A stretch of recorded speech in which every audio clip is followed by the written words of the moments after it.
Bismillahirrahmanirrahim. Assalamualaikum warahmatullahi wabarakatuh.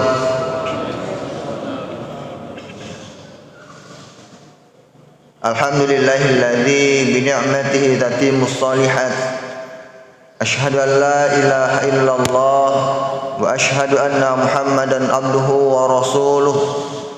Allahumma shalli ala Muhammad wa ala alihi wa ashabihi wa man tabi'ahum bi ihsanin ila yaumiddin. Amma ba'd. Qala Allah Ta'ala fi kitabihil karim wa huwa asdaqul qailin. A'udzu billahi minasy syaithanir rajim. Bismillahirrahmanirrahim. Ya ayyuhalladzina amanu taqullaha haqqa tuqatih wa la tamutunna illa wa antum muslimun. Shadaqallahul azim. Masyiral muslimin, jamaah subuh rahimakumullah. Puji dan syukur kembali kita haturkan kehadirat Allah Subhanahu wa taala atas limpahan nikmat, taufik serta hidayahnya, terutama nikmat iman, Islam, kesehatan dan juga kesempatan, sehingga di subuh yang mulia ini kita kembali dimudahkan langkah kaki kita dari rumah masing-masing menuju masjid yang penuh berkah ini dalam rangka melaksanakan salah satu kewajiban kita sebagai seorang muslim, yaitu menunaikan ibadah salat subuh secara berjamaah. Salawat dan salam kita kirimkan kepada junjungan kita, suri tauladan kita, baginda Nabiullah Muhammad sallallahu alaihi wasallam, para keluarga, para sahabat serta pengikut beliau. Semoga kita yang hadir di masjid ini menjadi salah satu di antaranya, yaitu menjadi pengikut Nabi Muhammad sallallahu alaihi wasallam yang nantinya akan mendapatkan syafaat dari beliau di yaumil akhir. Amin ya rabbal alamin. Bapak, ibu-ibu, jamaah salat subuh yang berbahagia, sebagaimana kita ketahui bahwa agama kita ini, agama Islam, sudah sempurna. Islam adalah agama yang mulia, agama yang terbaik. Al-Islam ya'lu wa la yu'la alaih. Wa Islam itu tinggi dan tidak ada yang lebih tinggi darinya. Ketinggian Islam sehingga semuanya persoalan kehidupan kita dibahas di dalamnya, mendapatkan perhatian, mendapatkan penjelasan secara jelas, sejelas-jelasnya. Dari persoalan yang kecil, bagaimana kita keluar dan masuk WC saja, kita berpakaian, kita bermuamalah, kita berkeluarga, bahkan sampai bagaimana kita bernegara, mendapatkan perhatian dari agama yang mulia ini. Jamaah yang dirahmati Allah, pada kesempatan subuh kali ini, sebagaimana penceramah-penceramah sebelumnya, akan membahas yang lain yang tidak khusus tentang Ramadan. Karena ceramah tarawih setiap malam pasti kita mendengarkan pembahasan tentang Ramadan terus. Jamaah yang dirahmati Allah, ini tidak salah, sama sekali tidak salah, karena ini adalah momennya di bulan Ramadan agar kita memahami apa yang sedang kita laksanakan, apa yang sedang kita lakukan selama bulan Ramadan ini. Tapi jamaah yang dirahmati Allah, pada kesempatan mulia ini saya ingin memberanikan diri membahas sesuatu yang jarang dibahas oleh para asatiz. Pembahasan ini hanya dibahas di forum-forum, di majelis-majelis yang khusus. Jamaah yang dirahmati Allah, bapak-bapak, ibu-ibu, orang tuaku semua yang kami muliakan. Tentu kita sudah lama mendengar ada sebuah hadis dari Rasulullah sallallahu alaihi wasallam, "Allimu auladakum bis-sibahah war-rimayah wa rukubal khail." Ajarilah anakmu berenang, berkuda dan memanah. Saya pernah 2 tahun yang lalu mengikuti satu event, satu perlombaan di Kota Palu, Sulawesi Tengah. Di sana ada yang menarik perhatian saya. Saya mendapati di antara ratusan peserta itu seorang bapak-bapak yang rambutnya sudah putih semua. Sebenarnya kalau rambut putih itu sekarang tidak heran. Rambut putihnya seseorang tidak menentukan tua atau mudanya seseorang. Begitu Ustaz ini? Sekarang banyak orang yang masih muda sebenarnya tapi rambutnya putih. Tapi ini dengan fisik beliau, rambut putih, kulitnya juga mungkin sudah tidak segar lagi. Itu yang membuat dan mengambil perhatian saya. Saya beranikan diri mendekati beliau dan bertanya, "Tapi Pak Haji, boleh saya kenalan?" "Silahkan." "Tapi Pak Haji, berapa umur tak?" Dan saya, "Nak, 15 hari lagi pensiun." Dan beliau pejabat tinggi di Pemprov Sulawesi Tengah. Berarti 15 hari lagi berumur 60 tahun. Jamaah yang dirahmati Allah, pertanyaan selanjutnya, "Tapi Pak Haji, kenapa kita mau ikut turnamen, ikut lomba panahan?" Jawaban beliau membuat saya terharu. Apa katanya? "Sebenarnya nak, saya sudah lama mendengar itu hadisnya Nabi. Ajarilah anakmu berenang, berkuda dan memanah. Tapi zaman muda saya dulu tidak ada begitu. Di mana saya mau memanah? Di mana saya mau berkuda? Dan Allah takdirkan saya di umur yang hampir 60 tahun ini, 2 bulan yang lalu saya bertemu dengan komunitas, mengenal satu komunitas yang latihan memanah." Jamaah yang dirahmati Allah, bahkan beliau di akhir percakapan kami mengatakan, "Saya paham betul, saya sering dengar itu hadis Nabi.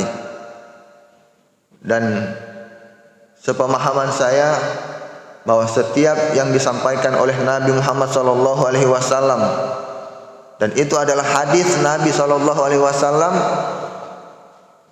salah satu bentuk kecintaan kita kepada Nabi adalah berusaha mengikuti beliau."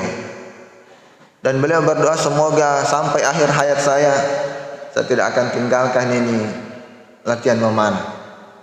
Jamaah yang dirahmati Allah, dari situ saya semakin semangat untuk sama juga dengan bapak tadi, berdoa supaya sampai akhir hayat saya tetap memegang busur panah. Jamaah yang dirahmati Allah, Ramadan selain dan tentu adalah syahrul tarbiyah, bulan pendidikan. Kita dididik, dilatih menahan hawa nafsu, dilatih kepekaan sosial kita kepada orang sekitar kita, bersedekah. Terlebih lagi jamaah yang dirahmati Allah, Ramadan mendidik kita, melatih kita untuk menjadi pribadi yang sehat, dan itu sudah dibuktikan oleh ilmu kesehatan. Untuk apa orang sehat? Karena jamaah yang dirahmati Allah, dengan kesehatan kita bisa melakukan banyak hal. Dengan kesehatan kita bisa sempurna melaksanakan ibadah Ramadan. Karena ternyata hanya orang yang sehat saja yang bisa menjalankan ibadah Ramadan dengan sempurna. Sebagaimana kita ketahui bahwa dalam Al-Quran, wa in kuntum marada aw ala safarin fa iddatun min ayamin ukhra. Apabila kamu sakit atau dalam perjalanan, maka bisa diganti di hari-hari yang lain. Jamaah yang dirahmati Allah, sehat atau kuat adalah ajaran dalam agama kita. Rasulullah sallallahu alaihi wasallam bersabda dalam sebuah hadis, al-mu'minul qawi khairun wa ahabbu ila Allah minal mu'minil dhaif. Seorang mukmin yang kuat itu lebih baik dan lebih dicintai oleh Allah Subhanahu wa taala dibandingkan mukmin yang lemah. Jamaah yang dirahmati Allah, banyak para ulama menafsirkan ayat ini, yang dimaksud kuat atau lemah adalah keimanan mereka, keimanannya. Karena kita ini memang manusia ini iman kadang-kadang di atas, kadang-kadang di bawah. Al-imanu yazidu wa yanqus, yazidu bit ta'ah wa yanqusu bil ma'siyah. Iman itu bertambah karena ketaatan kita kepada Allah Subhanahu wa taala, wa yanqusu bil ma'siyah, dan berkurang, turun iman kita karena kemaksiatan kita kepada Allah Subhanahu wa taala. Dan potensi untuk kesempatan untuk berbuat maksiat sekarang ini terbuka lebar, lebih mudah dibanding kita taat kepada Allah Subhanahu wa taala. Jamaah yang dirahmati Allah, karena kita tahu bahwa mukmin yang kuat lebih baik dan lebih dicintai oleh Allah Subhanahu wa taala daripada mukmin yang lemah. Ulama yang lain juga menjelaskan, menafsirkan bahwa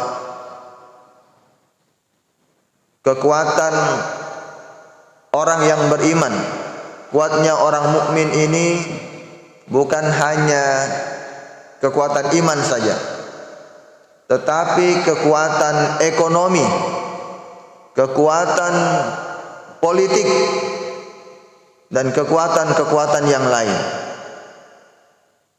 Kemarin subuh dibahas oleh ustadz kita bahwa kita harus merubah mindset, merubah pola pikir kita. Jangan lebih baik kita miskin, yang penting beriman, yang penting bersyukur kepada Allah Subhanahu wa taala, daripada orang kaya raya tetapi tidak bersyukur, tidak beriman kepada Allah Subhanahu wa taala. Kita rubah mindset itu. Lebih baik kita kaya dan beriman daripada kita miskin beriman. Jamaah yang dirahmati Allah, kekuatan itu disinggung oleh Nabi Muhammad SAW, dan ini sejalan dengan firman Allah Subhanahu wa taala dalam Al-Qur'an surat Al-Anfal ayat 60. A'udzubillahi minasyaitonir rajim. Bismillahirrahmanirrahim. Wa a'iddu lahum mastata'tum min quwwah wa min ribatil khail turhibuna bihi aduwallaha wa aduwahum wa akharina minhum la ya'lamunahum Allahu ya'lamuhum wa ma tunfiqu min syai'in fi sabilillah yuwaffa ilaikum wa antum la tuzlamun.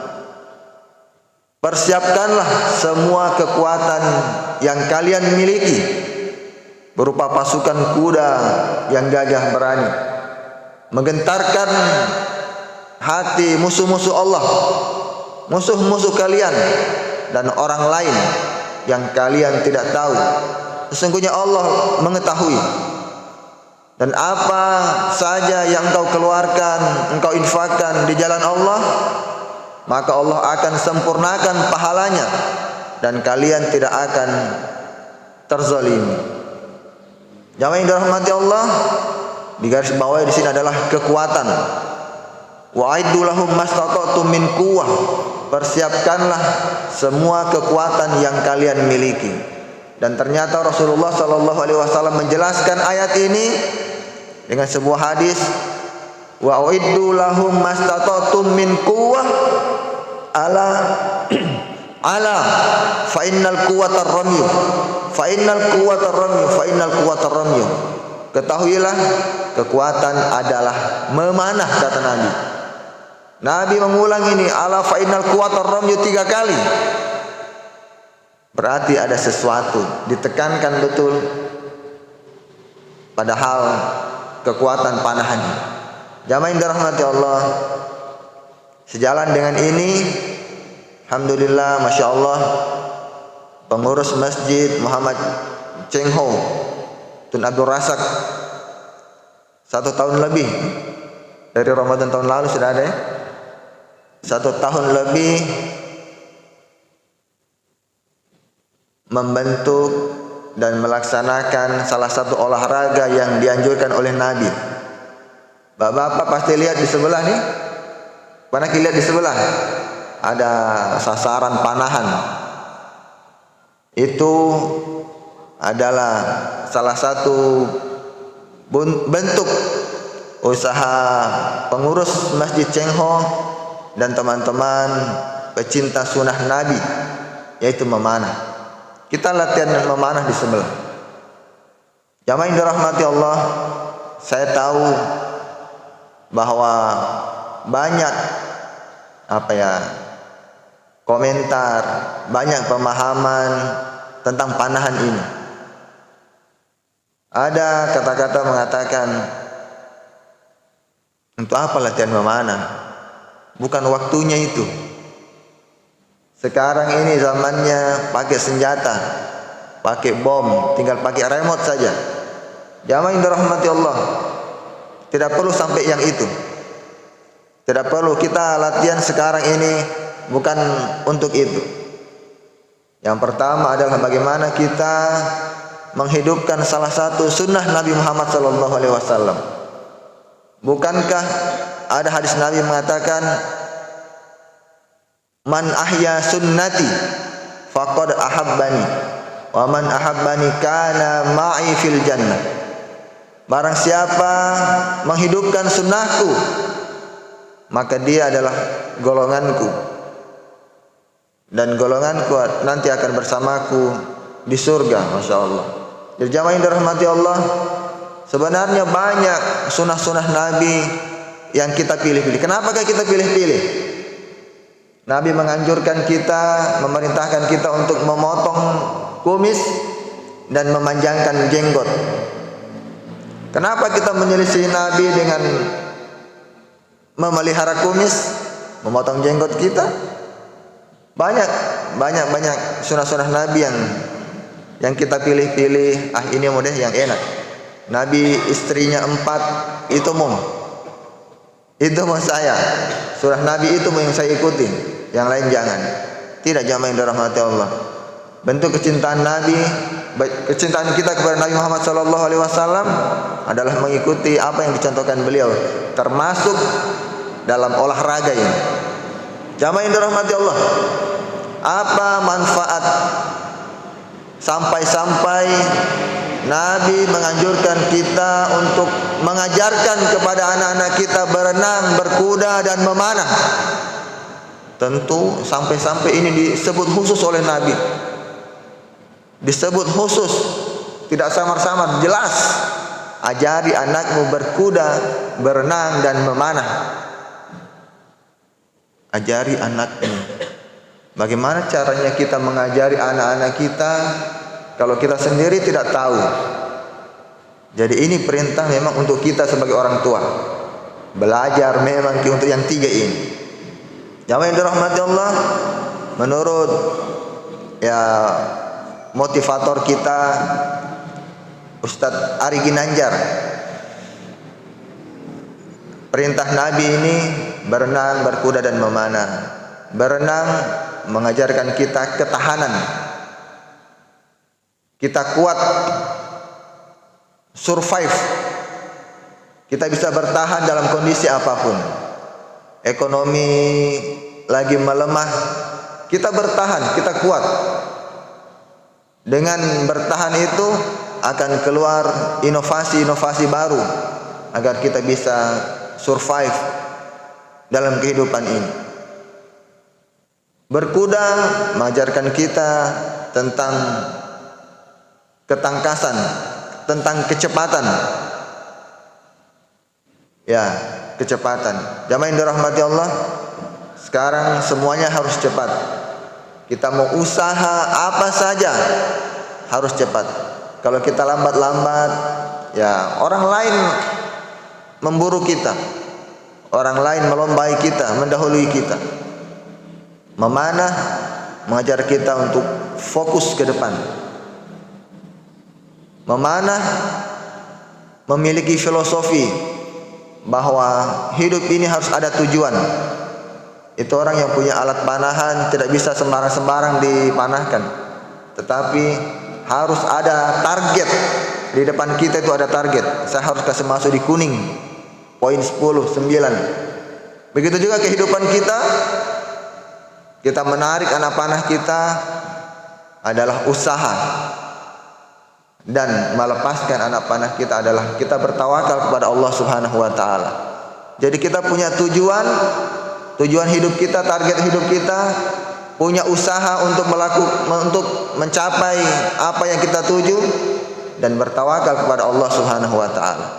Jamaah yang dirahmati Allah, kami sebagai pecinta sunnah Nabi panahan mendapatkan banyak hal, karena ternyata jamaah yang dirahmati Allah, Rasulullah sallallahu alaihi wasallam menjanjikan kita bagi yang aktif, yang mencintai, yang mempraktekkan 3 hal ini. Yang pertama, jamaah yang dirahmati Allah, kata Nabi, orang yang mempraktekkan, mengamalkan latihan memanah, yang pertama Allah akan luaskan rizkinya. Bagaimana bisa? Apa hubungannya memanah dengan rezeki? Jamaah yang dirahmati Allah, ada hadis Nabi sallallahu alaihi wasallam, man wajada qausan fi baitihi nafallahu anhul faqra. Bahkan dalam hadis lain, arba'ina san. Barang siapa yang ada busur panah di rumahnya, Allah akan jauhkan dia dari kefakiran. Dari kefakiran ini, Pak, dari kemiskinan. Bahkan dalam hadis lain sampai 40 tahun. Kalau umur saya sekarang baru mau masuk 40 tahun, berarti Allah jamin sampai umur 80 tahun. Kita yang sudah tua masih dijamin lagi oleh Allah rezeki kita. Jamaah yang dirahmati Allah, dan itu dirasakan betul ketika kita meluruskan niat kita, bismillah, saya mau olahraga panah karena ini diperintahkan oleh Nabi kita. Insya Allah itu adalah berpahala di sisi Allah Subhanahu wa taala, dan Allah mudahkan untuk itu. Membeli busur, membeli anak panah, itu tadi, wa ma tunfiqu min syai'in fi sabilillah yuwaffa ilaikum wa antum la tuzlamun. Apa yang kamu keluarkan untuk membeli busur, membeli anak panah, untuk pergi beli bensin, untuk pergi ke tempat latihan, Allah akan cukupkan semuanya. Wa antum la tuzlamun, dan kamu tidak akan dizalimi. Jamaah yang dirahmati Allah, yang kedua, dari latihan memanah, Allah akan berikan kewibawaan bagi orang yang latihan memanah di hadapan musuh-musuh Allah. Jamaah yang dirahmati Allah, kenapa kita, atau pencuri, penjahat jarang mencuri rumahnya polisi? Kenapa? Karena penjahat itu tahu di rumah polisi itu ada senjata. Jadi kalau kita mencuri, kita merampok rumahnya polisi, sama saja dengan bunuh diri. Jamaah yang dirahmati Allah, begitu juga kita yang punya alat-alat panahan di rumah. Musuh-musuh Allah, musuh-musuh orang lain, itu pasti akan gemetar, akan takut dengan kita. Jamaah yang dirahmati Allah, kenapa hari ini kita mau dibilang apa ya? Umat Islam sepertinya tidak ada kewibawaan. Kita direndahkan, kita dipersekusi, kita nauzubillah min dzalik, kita dizalimi jamaah yang dirahmati Allah. Kenapa? Karena kita tidak punya senjata. Kita tidak punya kekuatan. Masih membahas, masih berdebat persoalan yang kecil. Jamaah yang dirahmati Allah, ada kaidah mengatakan bahwa kalau kamu mau dihargai atau kalau kamu mau damai, maka perbanyaklah senjata. Ada logikanya masuk tidak? Kalau kamu mau damai, perbanyak senjata. Jamaah yang dirahmati Allah, kaidah ini ada dalam Al-Quran tadi, Al-Anfal 60. Persiapkanlah semua kekuatan yang kalian miliki. Kekuatan umat Islam dipersiapkan semua, punya senjata, dan itu dimanfaatkan oleh, dipahami dan dilaksanakan, diamalkan oleh orang kafir. Amerika sekarang bisa dikatakan mendominasi dunia. Kebijakannya, secara politis, secara ekonomi, dia kuasai dunia. Kenapa? Karena dia memiliki senjata yang banyak. Bahkan dia bisa menzolimi, bisa menginvasi negara lain karena punya senjata. Korea Utara, kenapa disegani di dunia ini? Karena dia punya senjata yang hebat. Dan perang antara Rusia dan Ukraina sekarang itu salah satu bukti mereka mau menunjukkan kekuatan mereka dengan senjata tadi. Kalau kita tidak punya senjata, orang lain punya senjata, tidak ada kita kesempatan untuk ayo kita berdamai saja, kita kerjasama saja. Tidak mungkin. Negara lain, orang lain, atau penjahat lah. Penjahat dia punya senjata, punya parang, punya busur, datang ke rumah kita yang kita tidak punya apa-apa. Tidak mungkin kita menawarkan kita damai saja. Tidak, dia bilang kalau saya bisa bunuh kamu, kenapa saya harus damai? Saya bisa bunuh kamu dan saya ambil semua yang kamu miliki. Jamaah yang dirahmati Allah, ini yang perlu kita pahamkan, bahwa kita umat Islam harus kita kembalikan.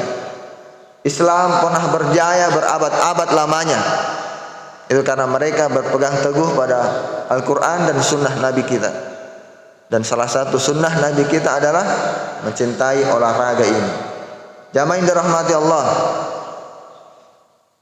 yang paling penting lagi, kenapa kita ajarkan anak-anak kita ini? Jamaah yang dirahmati Allah, Nabi sering juga kita dengar bahwa Nabi pernah memberikan isyarat kepada kita bahwa nanti di akhir zaman kalian akan kembali ke zaman batu. Kalian akan berperang menggunakan batu, menggunakan kayu, menggunakan kuda. Kenapa? Karena sumber daya alam sudah tidak ada. Jamaah yang dirahmati Allah, Albert Einstein itu orang kafir sekali, tetapi mengutip apa yang disampaikan Nabi tadi, bahwa nanti perang dunia ketiga atau keempat kalian akan menggunakan batu, akan menggunakan kuda. Dan jamaah yang dirahmati Allah, kalau Albert Einstein saja, orang kafir saja, mempercayai apa yang disampaikan oleh Nabi Muhammad SAW, bagaimana dengan kita? Tapi jamaah yang dirahmati Allah, itu nomor sekian. Yang saya mau stressing pada kesempatan ini adalah Nabi memerintahkan kita untuk mengajari anak-anak kita. Berarti fokus kita pada anak kita. Ternyata jamaah yang dirahmati Allah, dengan latihan memanah, latihan berkuda, latihan berenang, itu akan mengesampingkan perhatian anak-anak kita terhadap barang ini. Sekarang kan gampang sekali kita kalau mau menenangkan anak-anak kita, kasih saja HP. Kasih saja HP.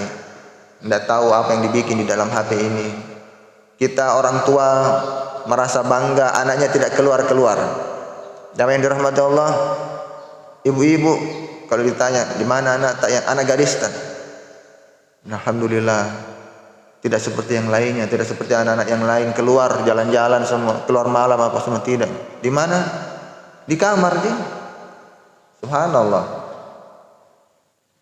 Di kamar, di tempat yang paling sepi, itu tidak terlepas dari godaan, tidak terlepas dari bahaya, dan lebih mudah untuk mengakses apa saja di sini.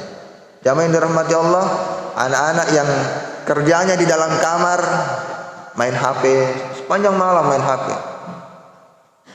Pas mereka keluar langsung kenal orang yang tidak pernah ditahu, tidak pernah ketemu, langsung ketemu dan terjadilah sesuatu yang tidak kita inginkan. Jamaah yang dirahmati Allah, ketika kita mengajarkan anak-anak kita berkuda, berenang dan memanah, insyaallah mereka akan menjauhkan anak-anak kita dari HP ini, dari alat-alat yang merusak ini. Bukan merusak, kadang-kadang merusak, kadang-kadang juga bermanfaat. Tidak bisa kita pungkiri alat ini sangat bermanfaat, walaupun mudaratnya juga banyak. Jamaah yang dirahmati Allah, ini yang bisa kami sampaikan. Semoga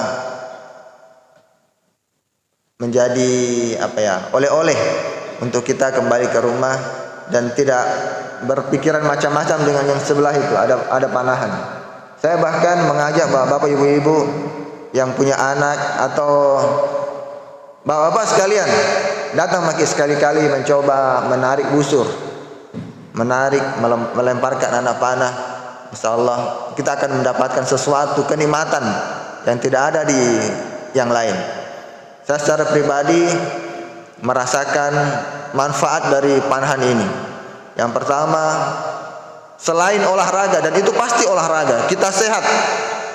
Menarik busur, jalan kaki, satu hari kurang lebih 2 kilo, 3 kilo lumayan lah setiap latihan. Yang paling utama adalah silaturahim. Ternyata olahraga panahan, olahraga berkuda itu adalah wasilah untuk kita silaturahim antara satu dengan yang lainnya. Pecinta sunnah Nabi ini berasal dari organisasi keagamaan yang berbeda-beda. Ada dari NU, ada dari Muhammadiyah, ada dari Wahdah, ada dari Hidayatullah, ada dari macam-macam. Tidak pernah kita bahas khilafiyah di panahan. Kita bahas samanya saja, pecinta sunnah Nabi Muhammad SAW, dan itu kita rasakan. Di Sulawesi Selatan, Masya Allah, pecinta panahan ini ada kurang lebih 1.000 orang. 1.000 orang, Pak. Jadi saya tidak bisa bayangkan sih kalau nanti terjadi sesuatu. Tidak. Kita mau menunjukkan saja kepada dunia, kepada orang lain bahwa inilah Islam, ini olahraga, salah satu warisan Nabi kita, Nabi Muhammad SAW, yang sudah dilupakan, bukan dilupakan sih, ditinggalkan oleh sebagian besar umat Islam. Dan sekarang kurang lebih 5 tahun sedang berkembangnya di Indonesia. Semoga kita bisa mengambil bagian, bergabung di olahraga ini, dan kita merasakan betul bagaimana sensasi olahraga sunnah ini, dan insya Allah dalam rangka kecintaan kita kepada baginda Nabiullah Muhammad SAW. Jamaah yang dirahmati Allah, demikian yang bisa kami sampaikan. Semoga bermanfaat. Mohon maaf atas kekurangan. Hadanallahu wa iyyakum ajma'in. Assalamualaikum warahmatullahi wabarakatuh. Ya, itulah tadi ceramah yang disampaikan oleh Al-Ustaz Ashraf Muhammad Ashraf SPDI. Bagi jemaah yang ingin bertanya, dipersilakan. Atau yang ingin langsung saya ke lapangan, silakan.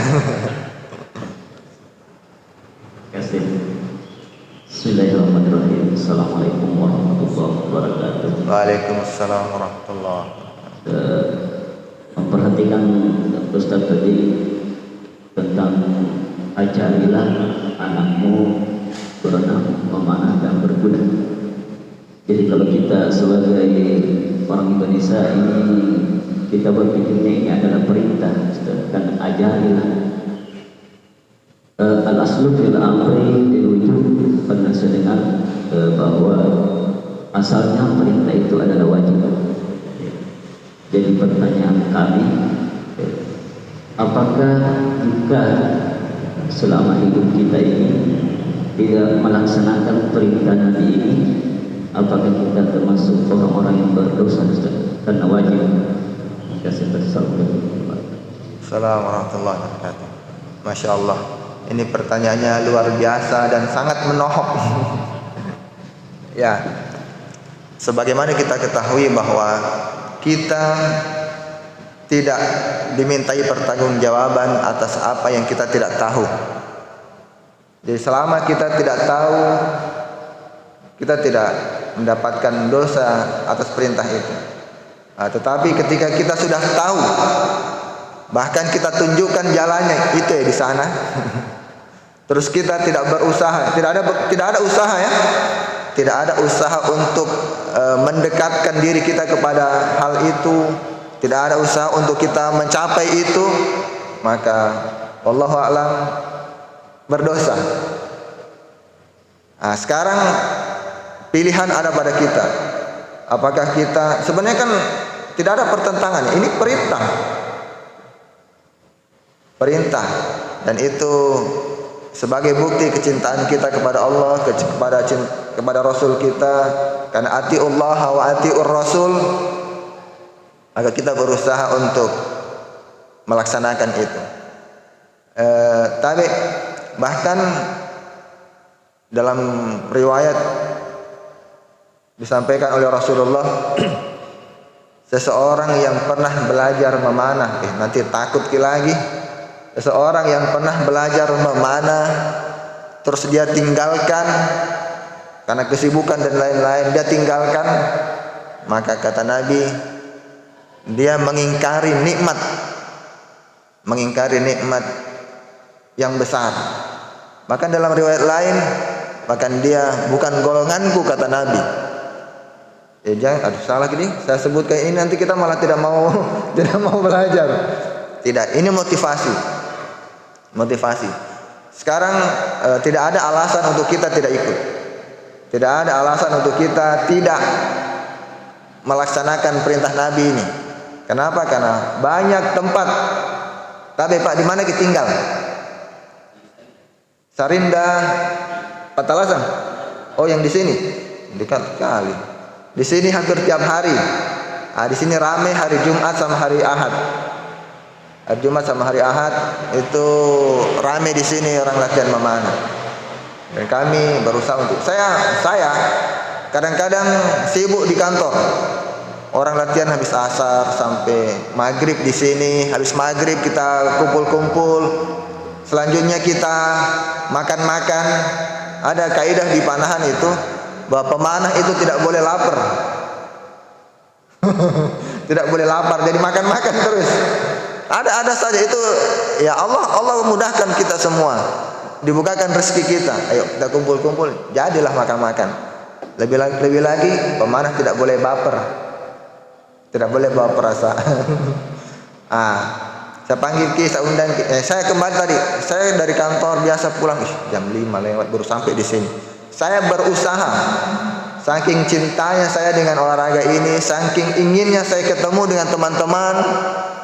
Dari Patalasan kantor saya sampai di sini jam 5. Tidak mungkin saya bawa alat karena alat itu ada di rumah. Saya tetap datang ke sini lihat-lihat dan tetap ada di alat-alatnya teman-teman yang bisa dipakai. Bisa dipinjam. Itu. Terima kasih. Bisa, silakan datang. Wajib. Kita sudah dengar? Sudah dengar. Makanya saya berinisiatif memberanikan diri, dan ini kewajiban saya karena saya sudah tahu harus menyampaikan ilmu ini kepada halayak ramai, kepada orang lain. Saya di awal tadi saya sampaikan bahwa ini jarang disampaikan oleh para asatidz, para dai. Kenapa? Yang pertama mungkin minimnya mereka ilmu tentang panahan. Yang kedua, mereka tidak pernah praktek memang. Namanya orang tidak pernah praktek, bagaimana kita menyampaikan? Susah juga. Yang ketiga, biasa ilmu ini disampaikan pada acara-acara tertentu, daurah. Jadi biasa kalau perekrutan anggota baru itu ada namanya daurah panahan. Dijelaskan tentang sejarah panahan dalam Islam. Ada momen-momen tertentu, bahkan panahan itu adalah kunci kemenangan kaum muslimin dalam setiap peperangan. Dan ternyata panahan adalah pasukan terbaik, pemanah terbaik. Pemanah adalah pasukan terbaik di semua peradaban. Mau Romawi, mau Yunani, mau peradaban Islam, kunci kemenangannya adalah pada kaum muslimin, pada pasukan pemanah.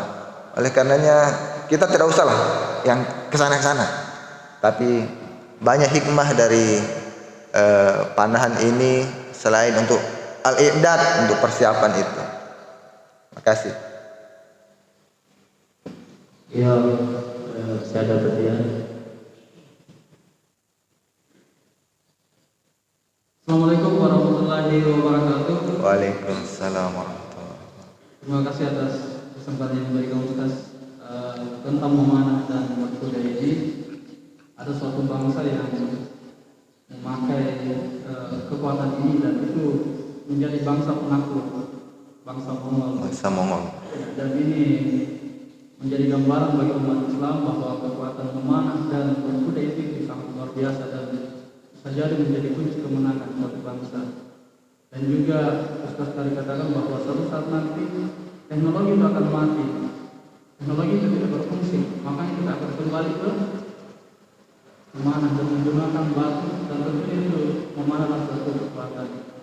Begini Ustaz, bagi kami yang sudah punya anak, itu umur berapa tahun Ustaz itu bisa diajari anak-anak memanah? Terima kasih. Assalamualaikum warahmatullahi wabarakatuh. Assalamualaikum warahmatullahi wabarakatuh. Insyaallah, terima kasih. Saya bahagia ini ketemu sama, ini namanya Pak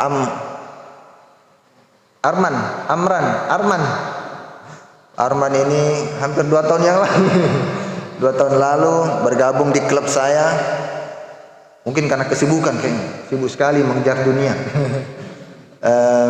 Sudah lama tidak pernah latihan. Saya cari-cari terus, saya di grup itu saya cari-cari. Ayo. Dan kemarin subuh saya sholat di sini dan ketemu di luar, Masya Allah. Umur berapa anak-anak bisa diajari memanah? Sebenarnya model panahan itu kan bermacam-macam. Sejak kecil, umur 2 tahun, 3 tahun, anak-anak belikan kalau pergi ke tempat mainan. Kalau laki-laki, belikan saja busur panahan yang pakai plastik itu, yang kecil-kecil yang tidak membahayakan. Itu diajarkan mereka. Memanah itu mengajarkan kita fokus. Anak-anak belajar, anak-anak menghafal, itu membutuhkan fokus yang tinggi, dan panah salah satu alternatifnya latihan memanah. Sejak umur 2 tahun, 3 tahun, kasih pegang-pegang anak-anak kita, biasakan dengan alat itu.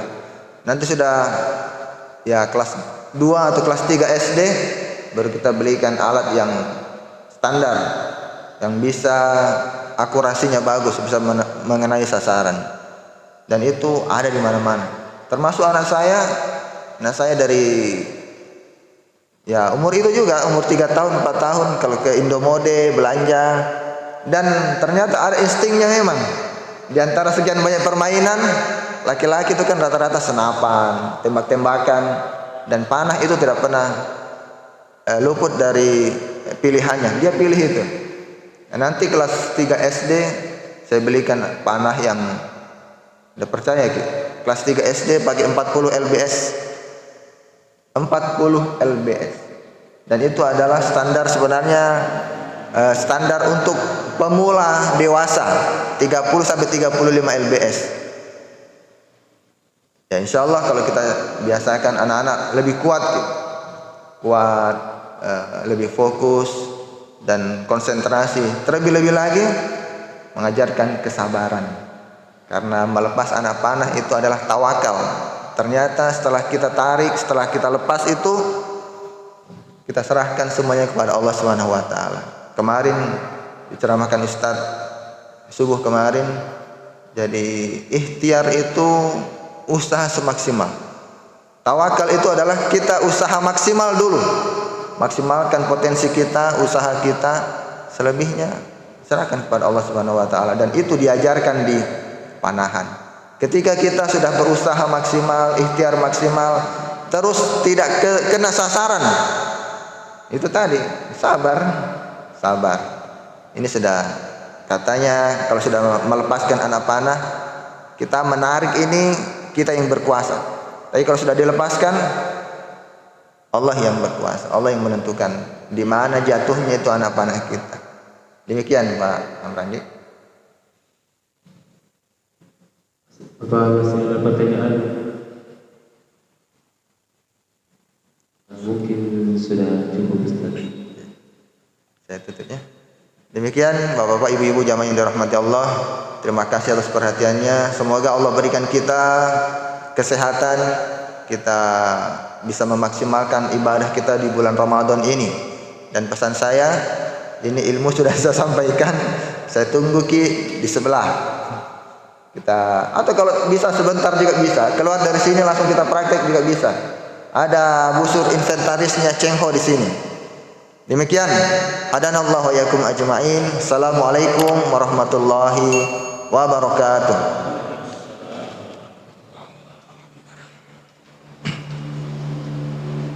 Persembahkan oleh Yayasan Haji Muhammad Cheng Ho Sulsel dan Takmir Masjid Muhammad Cheng Ho Goa.